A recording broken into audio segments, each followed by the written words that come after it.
Dans cette vidéo, nous allons parler de Joseph et de la gestion de la crise finale. Nous allons voir dans l'histoire de Joseph comment est-ce que nous pouvons mieux comprendre comment est-ce que l'ennemi va opérer dans le temps de la fin.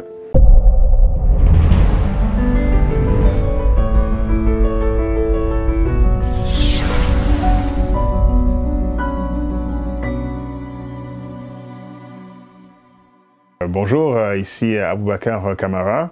Donc notre sujet d'aujourd'hui est Joseph, gestion de la crise finale. Comment voir dans les histoires bibliques comment est-ce que les prophéties vont se dérouler et comment à travers de simples histoires compréhensibles par les enfants pour avoir une meilleure idée de ce que l'avenir nous réserve. Donc Joseph, un personnage biblique très connu, l'avant-dernier fils de Jacob, qui a expérimenté beaucoup de jalousie de la part de ses frères, parce qu'il était le préféré de son père. Par conséquent, ses frères, en ayant développé une jalousie outre mesure, ont décidé à un moment de se débarrasser de lui alors que son père l'avait envoyé vers eux pour voir comment il se portait. Ils avaient au début l'idée de le tuer, mais le grand frère Ruben a dit qu'ils ne pouvaient pas tuer leur propre frère, donc il leur a suggéré de le jeter dans une citerne et avec pour plan d'aller le délivrer par la suite. Et c'est ce qu'ils ont fait, ils ont écouté Ruben et par la suite, lorsque Joseph s'est retrouvé dans la citerne, ils ont décidé de le vendre à des Ismaélites qui l'ont ensuite emmené en Égypte et c'est comme ça que Joseph s'est retrouvé esclave chez Potiphar, garde des rois de Pharaon. Dans ces milieux, Joseph a été très compétent, digne de confiance, et il a fait prospérer toute la maison de Potiphar, ce qui l'a emmené à sa position au point que Potiphar lui confiait tout ce qui lui appartenait. Et Joseph, à un moment donné, a été approché par la femme de Potiphar qui lui a fait des avances. Joseph ayant refusé pour rester fidèle à son Dieu, s'est retrouvé en prison. Et cette expérience longue et douloureuse pour Joseph a été néanmoins une occasion pour lui de grandir, d'apprendre des rouages de la politique égyptienne. Et ensuite, lorsque Pharaon a cherché quelqu'un pour interpréter son rêve, Joseph a été en mesure de lui donner l'explication. Donc Joseph s'est retrouvé devant Pharaon pour interpréter le rêve, qu'il avait démontré qu'il était capable d'interpréter les rêves auparavant. Et dans son rêve, Pharaon avait vu 7 épis gras suivis de 7 épis maigres, et ensuite 7 vaches grasses suivies de 7 vaches maigres. Dans le rêve qui se répétait 2 fois de manière différente, les épis maigres mangeaient les épis gras et les vaches maigres mangeaient les vaches grasses. Et Joseph a interprété cela en disant qu'il s'agissait de 7 années de prospérité, d'abondance de récolte qui allait être suivie de 7 années de famine. Et vu que ça se répétait 2 fois, ça montrait que cela a été arrêté et que c'est absolument ça que Dieu avait décidé qui allait arriver. Et le seul moyen pour l'Égypte de subsister pendant les 7 années de famine, c'était de mettre dès maintenant, pendant les 7 années de prospérité, 1/5 des récoltes de côté, de manière à ce qu'ils puissent avoir suffisamment de vivres au moment où les années de famine allaient frapper. Et Pharaon étant ébahi par l'interprétation du rêve de Joseph, se disait « Tu es la personne intelligente qui peut gérer la situation » et l'a nommé second dans le royaume juste après lui. Et c'est dans ce cadre que nous allons voir qu'est-ce que Joseph a fait et comment est-ce qu'on peut faire des parallèles avec le temps de la fin.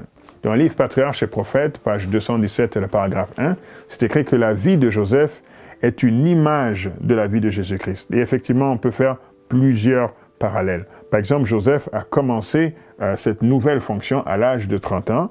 Jésus aussi a commencé son ministère à l'âge de 30 ans. Et on voit que dans l'Ancien Testament, d'autres personnages, c'est que David a commencé aussi son ministère en tant que roi à l'âge de 30 ans et que tout prêtre qui officiait dans le sanctuaire devait être âgé de minimum 30 ans pour cet exercice. Donc juste dans le temps que Dieu a choisi pour que Joseph commence son ministère, on voit là une illustration de la vie de Jésus-Christ.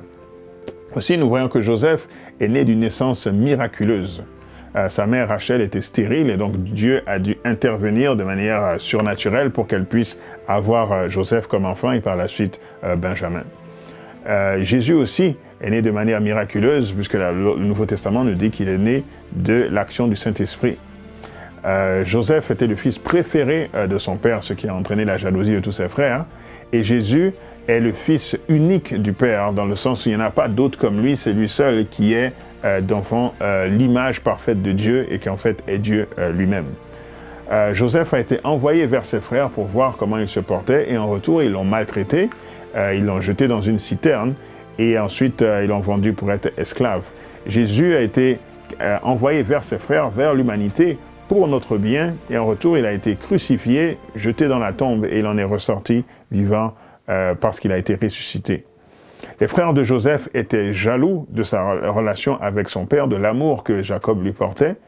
Et Jésus aussi, les leaders religieux et politiques de l'époque étaient aussi jaloux de l'influence de Jésus qui était en fait due à la relation qu'il avait avec son père. Joseph a subi l'action de ses frères qui essaient d'empêcher la prophétie de s'accomplir. Quelle prophétie? On parle ici du rêve que Joseph a eu. Il avait vu des gerbes venir se prosterner devant lui, qui représentaient tous ses frères qui allaient se prosterner devant lui. Et donc, en le vendant comme esclave, ils espéraient que cela ne s'accomplisse pas. Et justement, c'est ça qu'ils se sont dit, en le vendant comme esclave, voyons qu'est-ce qui va advenir de ces rêves. Et Jésus aussi a subi la même chose des leaders politiques de l'époque, disant aussi, il dit qu'il est vraiment le Messie, et qu'on le crucifie, voyons qu'est-ce qui va arriver de la mission de ce faux Messie, car ils ne croyaient pas que Jésus était le véritable Messie. Joseph a été vendu comme esclave pour 20 cycles d'argent. Jésus a été trahi par Judas, qui l'a vendu pour 30 pièces d'argent. Joseph a été jeté dans un trou, dans une citerne, et ses vêtements ont été trempés dans du sang pour être amenés à son père. Jésus a été jeté dans le trou de la tombe, et ses vêtements trempés de sang ont été tirés au sort par les soldats romains, et il en est ressorti vivant suite à la résurrection. Joseph, bien qu'il ait été vendu par ses frères, ces mêmes frères étaient obligés de venir à lui par la suite pour avoir le pain, donc avoir la vie. Et Jésus, bien que nous sommes responsables, que nos péchés ont emmené sa crucifixion, nous devons tous venir à lui maintenant pour avoir accès à la vie. Joseph a été tenté par la femme de Potiphar juste avant qu'il soit emmené en prison et que son ministère commence. Et il a résisté à cela, il a été un exemple de résistance. Et Jésus aussi a été tenté pendant 40 jours dans le désert avant de commencer son ministère, et il a remporté la victoire sur chacune des tentations. Joseph a pardonné ses frères, malgré le mal que ses frères lui avaient fait, et Jésus pardonne tous ceux qui viennent à lui aussi, avec un cœur repentant. Donc on voit ici un modèle de Jésus dans l'histoire de Joseph. On va voir aussi un autre aspect, justement dans le cadre où Joseph pardonne ses frères, qui nous fait comprendre les temps dans lesquels nous vivons et comment les choses vont se passer. Dans Genèse chapitre 42, les versets 6 à 13, Joseph voit ses frères venir vers lui et il voit qu'ils sont juste 10, qu'il manque un des frères, à savoir Benjamin.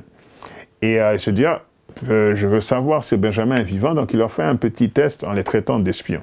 Et au verset 10, c'est écrit, ils lui répondirent, « Non, mon Seigneur, tes serviteurs sont venus pour acheter du blé.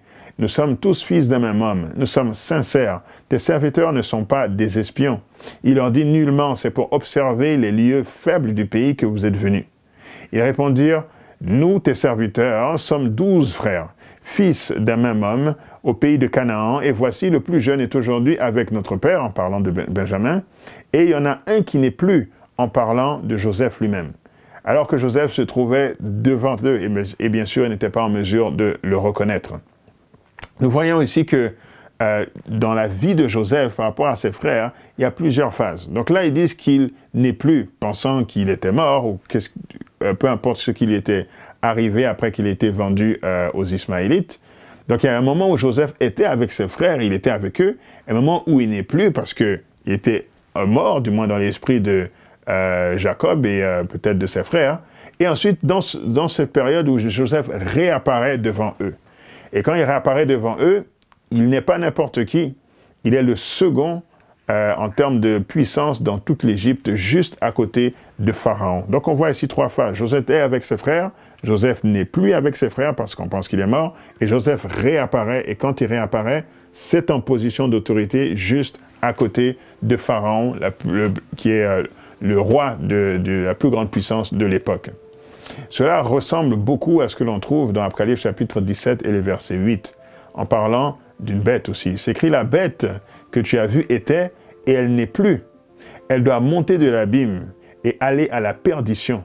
Et les habitants de la terre, ceux dont le nom n'a pas été écrit dès la fondation du monde, dans le livre de vie, s'étonneront en voyant la bête parce qu'elle était et qu'elle n'est plus et qu'elle réapparaîtra. Donc cette bête ici qui fait référence à la papauté, il y en a qui a une phase où elle était, ou pendant les années de domination et de persécution en Europe, une phase où elle n'est plus lorsqu'elle a reçu sa blessure mortelle, donc comme Joseph, on pensait qu'il était mort, et à un moment, elle va réapparaître. Et quand elle va réapparaître, elle sera où? Elle sera juste à côté de la plus grande puissance qui va exister à l'époque de sa réapparition, à savoir les États-Unis d'Amérique. Donc, comme Joseph en second rang après Pharaon, et les deux ensemble vont diriger pour la crise finale de la terre. Maintenant, quand est-ce que Joseph va manifester maintenant sa sagesse en gérant cette crise, et qu'est-ce qu'il va faire exactement pour pouvoir sortir le peuple de cette situation? Les années de prospérité sont venues, Joseph a mis 1/5 de côté, et maintenant les années de famine arrivent et tout le monde vient à Joseph pour avoir de la nourriture. Dans Genèse 47 et le verset 14, c'est écrit « Joseph recueillit tout l'argent qui se trouvait dans le pays d'Égypte et dans le pays de Canaan contre le blé qu'on achetait, et il fit entrer cet argent dans la maison de Pharaon. » Donc, les gens avaient besoin de nourriture et ils sont venus acheter des biens au point que Joseph a eu tout l'argent qui était en Égypte et dans le pays de Canaan. Et ensuite, verset 17, c'est écrit « Ils emmenèrent leurs troupeaux à Joseph, et Joseph leur donna du pain contre les chevaux, contre les troupeaux des brebis et des bœufs, et contre les ânes. Il leur fournit ainsi du pain cette année-là, et contre tous leurs troupeaux. » Donc Joseph contrôlait tout l'argent, et maintenant il contrôlait aussi tous leurs troupeaux, tout était maintenant sa propriété. Mais ça ne s'arrête pas là. Au verset 19, c'est écrit « Pourquoi mourrions-nous sous tes yeux, nous et nos terres? Achète-nous avec nos terres contre du pain, et nous appartiendrons à mon Seigneur, nous et nos terres. Donne-nous de quoi semer, afin que nous vivions et que nous ne mourions pas, que nos terres ne soient pas isolées. » Joseph acheta toutes les terres de l'Égypte pour Pharaon, car les Égyptiens vendirent chacun leurs terres parce que la famine les pressait, et le pays devint la propriété de Pharaon. Donc là, Joseph contrôle tout l'argent du pays, ensuite il contrôle tout le bétail du pays, maintenant il contrôle toutes les personnes, parce que les gens se sont vendus comme esclaves, et il a aussi en possession toutes les terres, maintenant qui sont à Pharaon. Donc, contrôle total sur les ressources du pays. Verset 23, c'est écrit « Joseph dit au peuple, je vous ai acheté aujourd'hui avec vos terres pour Pharaon. Voici pour vous de la semence, parce que les gens n'avaient même plus de quoi semer, et vous pourrez ensemencer le sol. À la récolte, vous donnerez 1/5 à Pharaon, et vous aurez les 4 autres parties pour ensemencer les champs et pour vous nourrir avec vos enfants et ceux qui sont dans vos maisons. » Donc Joseph maintenant avait même le contrôle des semences et a dû en donner au peuple pour qu'il puisse cultiver. Donc en voyant toute cette situation, on voit que Joseph avait un contrôle total des ressources. Versets 25 et 26, c'est écrit, il dit tu nous sauves la vie, que nous trouvions grâce aux yeux de mon Seigneur et nous serons esclaves de Pharaon. » Joseph fit de cela une loi qui a subsisté jusqu'à ce jour et d'après laquelle 1/5 du revenu des terres de l'Égypte appartient à Pharaon. Il n'y a que les terres des prêtres qui ne soient point à Pharaon. Donc Joseph a fait de cela une loi maintenant. On voit en faisant un petit récapitulatif ici, que Joseph avait une domination totale. Joseph possède et contrôle tout l'argent du pays. Joseph possède et contrôle tout le bétail du pays. Joseph possède et contrôle toutes les terres du pays. Joseph possède et contrôle toutes les personnes du pays. Joseph possède et contrôle toute la semence du pays. Et en plus, Joseph fait une loi comme quoi c'est ainsi que les choses doivent se faire. Donc nous voyons que tout le système que Dieu avait mis en place à travers Joseph pour sauver l'Égypte, sauver les nations alentours et sauver sa nation, ce système va être imité par les bêtes du temps de la fin, derrière lequel se trouve l'ennemi de toutes les âmes, qui est Satan lui-même, mais cette fois pas pour sauver les gens, mais pour contrôler tout le monde afin de persécuter les enfants de Dieu. Donc c'est une imitation de ce que Dieu a fait que Satan va produire au temps de la fin pour persécuter les enfants de Dieu. Pas loin dans le futur, nous allons expérimenter quelque chose de similaire. Il va venir une crise mondiale qui pourra être gérée seulement avec une grande sagesse.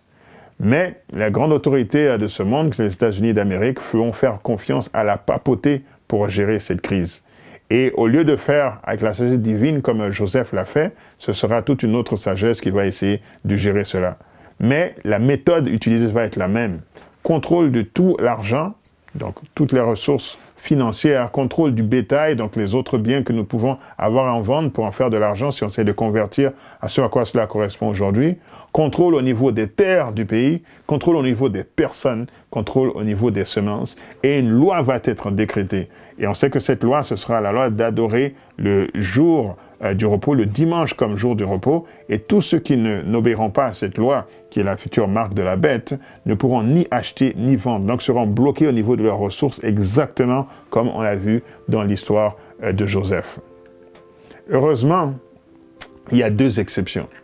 La première exception est celle que nous ne voulons pas avoir, mais qui est quand même fait partie du schéma, et la deuxième est celle qui nous intéresse le plus. La première exception est dans Genèse chapitre 47, verset 22.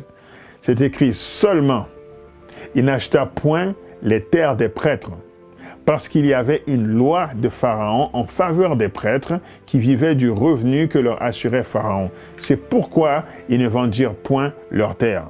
Donc, alors que Joseph contrôlait tout, ceux qui avaient encore un contrôle, qui n'ont pas vendu leurs terres, c'était les prêtres qui étaient avec Pharaon. Donc, le côté religieux. On voit ici l'Église et l'État. Et on voit qu'à la fin des temps, ça va être la même chose. Nous allons avoir tous ceux qui sont du côté de la papauté, qui les suivent, qui vont avoir droit à certaines faveurs dans la gestion de la crise. Mais il y a une deuxième exception à tout cela. Cette fois, c'est dans Genèse chapitre 47 et verset 27. On dit « Israël habita dans le pays d'Égypte, dans le pays de Goshen. Ils eurent des possessions. » Donc eux n'ont pas vendu leurs terres, puisqu'ils étaient propriétaires de ces terres. Ils furent féconds et multiplièrent beaucoup. Donc l'autre façon qui nous intéresse de subsister pendant la crise et jusqu'au retour de Jésus, c'est de faire partie des enfants de Dieu qui seront dans le pays de Goshen, qui aujourd'hui est l'équivalent d'être en campagne, de faire pousser nos propres fruits et légumes pour être prêts pour la crise finale. Et ce sera de cette façon-là que nous pourrons passer à travers ces moments difficiles. Joseph, finalement, teste ses frères pour voir s'ils ont changé et remarque qu'ils ont vraiment été convertis, qu'ils ont à cœur maintenant le bien de Benjamin et ils décident de se révéler à eux après avoir été satisfaits dans les différents tests qu'il leur a donnés. Et c'est ce que nous expérimenterons avec Dieu aussi. Jésus va revenir et nous emmener au ciel avec lui, mais avant de faire cela, nous devons, comme les frères de Joseph, montrer que nous avons changé, que nous nous sommes convertis et qu'il peut totalement se révéler à nous maintenant et nous emmener dans le vrai Goshen là, qui sera au ciel. Dans 1 Corinthiens chapitre 13 et le verset 12, c'est écrit « Aujourd'hui, nous voyons au moyen d'un miroir, d'une manière obscure, mais alors nous verrons face à face. Aujourd'hui, je connais en partie, mais alors je connaîtrai comme j'ai été connu. » Et dans Apocalypse chapitre 22, versets 3 et 4, c'est écrit « Il n'y aura plus d'anathème. Le trône de Dieu et de l'agneau sera dans la ville. Ses serviteurs le serviront et verront sa face, donc il se révélera pleinement. Et son nom sera sur leur front. » En conclusion, nous voyons comment est-ce que l'ennemi de nos âmes va imiter les méthodes utilisées par Dieu lors de l'époque de Joseph pour sauver son peuple, et l'ennemi va les imiter, ce n'est pas pour sauver le peuple de Dieu, mais pour le persécuter. Et finalement, on voit que notre place auprès de Dieu est assurée alors que nous apprenons à traiter nos frères ou traiter notre prochain comme Jésus lui-même les aurait traités. Donc voilà pour le topo sur Joseph, en espérant que ça vous aide à voir plus clair sur la prophétie et sur les événements à venir, dans la confiance que Dieu est en contrôle de tout. Courbons la tête pour la prière. Éternel notre Père, notre Dieu, nous te remercions infiniment pour des révélations dans ta parole et pour nous guider pour les temps à venir et avoir la confiance que tout se fera, Seigneur, selon tes plans et que tout ce que nous avons à faire, c'est de choisir d'être fidèles. Nous avons prié dans ton Fils Jésus. Amen.